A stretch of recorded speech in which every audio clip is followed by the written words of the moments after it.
and the aftermath of all that? Well, Alex Thompson has been to the town today to see what the wave has left behind.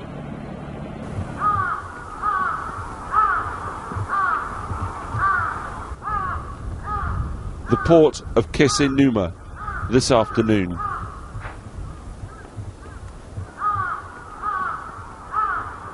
The cries of distant crows, the loudest noise that you can hear.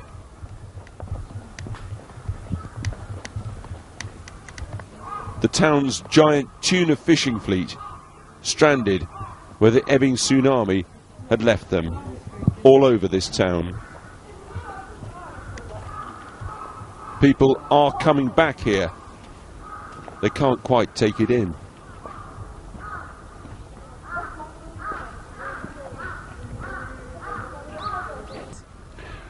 Last Friday afternoon, minutes before the tsunami, the town's tuna fleet weren't anywhere near here.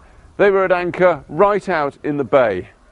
But the damage done to the tuna fishing industry and these vessels is as nothing compared to the damage in some ways that was inflicted by the boats and the tsunami right here.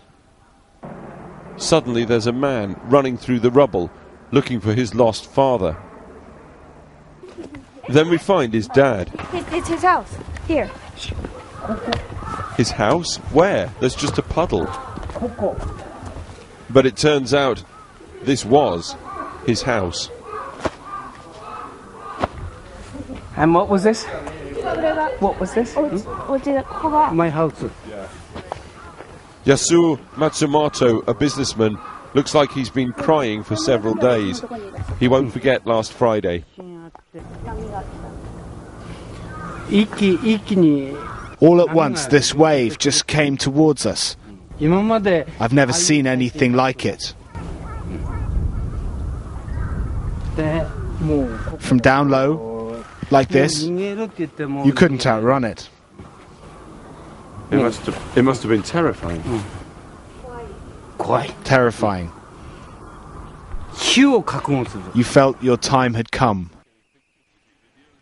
Ships capsized, dumped across the town. Many of them burnt out, at least one still smouldering. But what of the people here? Homeless, traumatized. What now for them?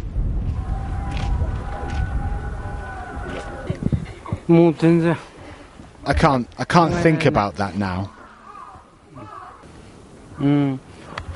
Well, the earthquake happened, and it came on the radio saying, evacuate, and everyone ran. And his family is okay? Your family okay?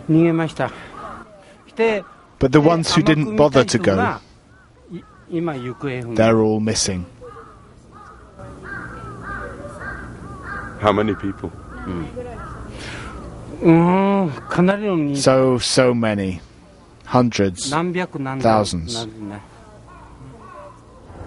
Across the bay, helicopters are flying relays round the clock to deal with a forest fire on the island across the sound.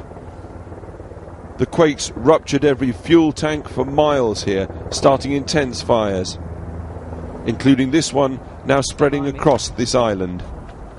This small tender, the only boat that's working to get the firefighters in and frighten residents out. This woman had been stuck there for 3 days, and the blaze is spreading. The only information we're getting is from relatives and some men on the island. They say people have been swept away and their houses are gone.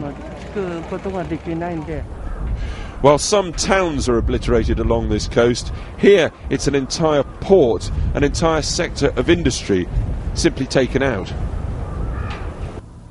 It looks calm, almost serene in these conditions, despite the fact that there have been a number of further tsunami warnings here today. But look across at that fabrication yard, the slips, the derricks, ships, and they are ships, not boats, chucked around all over the place. All around this entire coastline, everything has been destroyed. There are oil tanks shattered. There are boats, in fact ships, flown 100 yards or so across the dockside. And there's Yasuo Matsumoto's grandchildren, 2 of the 14 who lived where now there's just a puddle, foundations and a stranded fishing fleet. Alex Thompson, Channel 4 News, Kesennuma.